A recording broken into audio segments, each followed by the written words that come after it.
I've been wanting to write a book for years. I've been working in sustainability for about 37 years. I've learned a lot along the way. I have a lot of knowledge to share. And people have been asking me for years, where's your book? Last year, Financial Times Press approached me and asked me to do this, and they provided a great format to boil the knowledge down into a very useful and practical structure. The book's organized in 52 very brief chapters, 2-3 pages each, which get you right into the nuts and bolts of what do you do about this? How do you make it work, whether you're a large company, small company, whether you're new to sustainability or seasoned in sustainability. So can you help us understand what exactly a green business is? The way we put it right on the cover is that you don't have to choose between making money and making sense.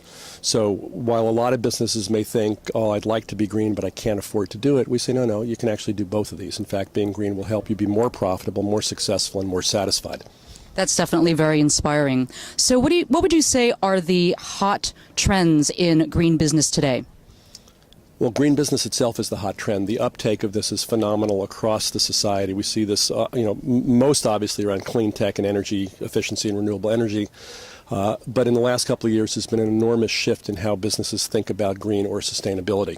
It's gone from assuming that it's something for the tree huggers and granola eaters. It's gone from assuming that you have to sacrifice profits to be green or be responsible, to companies understanding increasingly that this is part of sensible business. It makes sense as a business not to waste. Waste is pouring profits down the drain, so why do that? It makes sense to use energy sources that are reliable. It makes sense to operate in a way that not only satisfies but delights your customers, both with what they want today and with what they're going to want in the future.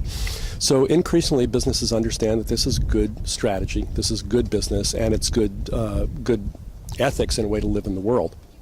So with unemployment at an all-time high, there's a lot of people that are getting into their own businesses right now. What would you say are great opportunities for green entrepreneurs to get into? How much time do you have?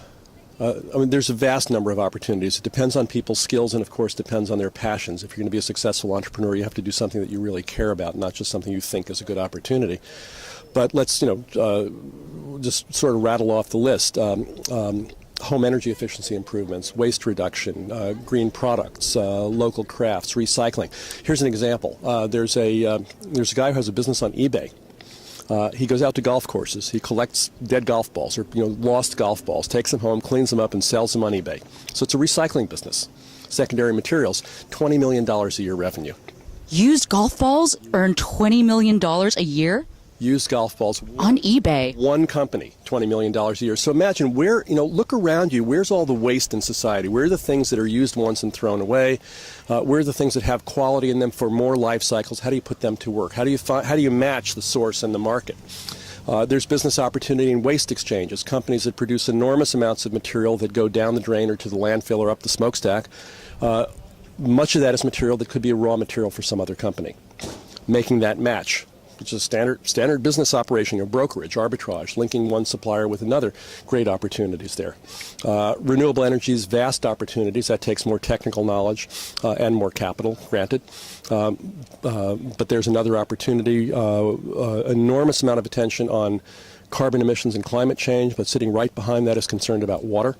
So opportunities in water efficiency, water contact products that improve water efficiency, systems to measure whether water or energy. The list goes on and on. You tell me how much time you have, and we'll decide how long a list to go through.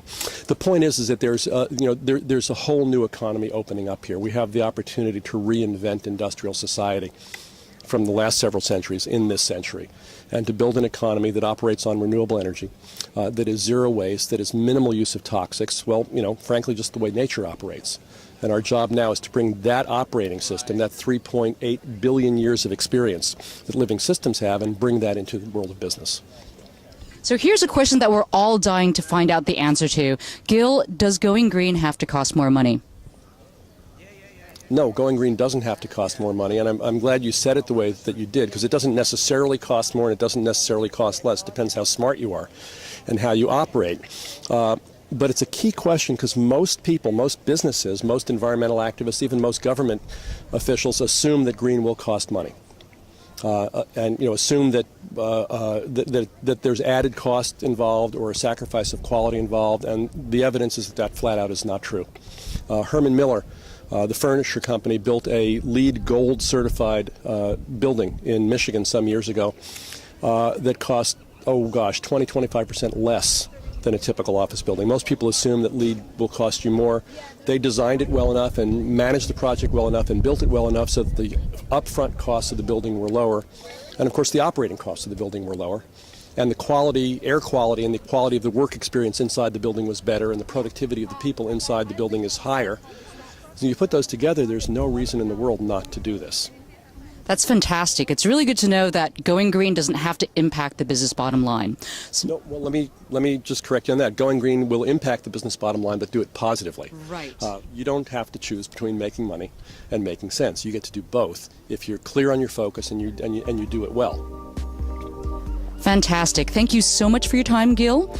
This was Gil Friend from Natural Logic, and we're here today at West Coast Green, the premier conference on green building and innovation. I'm Lorna Lee from Green Marketing 2.0. On camera is Steve Morizumi from SF Enthusiast. If you want to learn more about green business, go get the book, The Truth About Green Business, from your local independently owned bookstore. Thanks a lot, and bye for now.